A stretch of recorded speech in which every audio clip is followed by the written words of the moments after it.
வாங்க night dinner என்னன்னு பார்க்கலாம். பாருங்க மாவு கடையில் தாங்க வாங்கினேன். இட்லி மாவு நல்லா இருக்கு. நான் சாப்பிட்டேன். கோகுலம் பிராண்டு நல்லாயிருக்கும். இட்லி மாவு நல்லா சாஃப்டாகவும் இருக்கும். நிறைய வாங்கினதில்லை. எப்போது ஒரு வாட்டி இந்த மாவு அரைக்கலைன்னா வாங்குவோம். இட்லி ஊற்றிக்கலாங்க.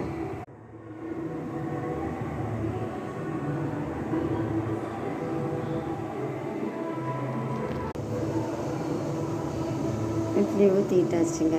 ஊற்றி எடுத்து தண்ணி கொதிச்சிச்சு வச்சுக்கலாம். ஒரு தட்டு மட்டும்தான் ஊற்றி வைக்கிறேன். என்ன அடி தட்டு 2 பேர்த்துக்கு நல்லா போதுன்ட்டு என்ன தோசை கூட ஊற்றி கொடுத்துக்கலாம்.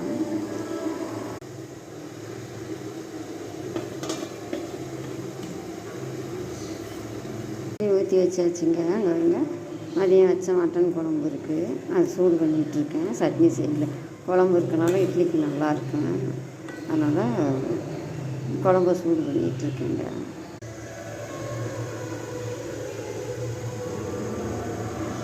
இட்லி எந்திரிச்சு எடுத்துக்கலாங்க. சுடுது தட்டுக்கு.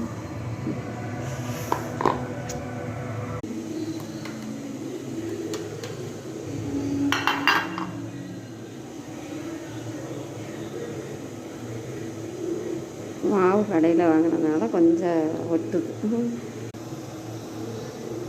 ஊற்றி பாருங்கள். பஞ்சு பஞ்சாக இருக்குங்க.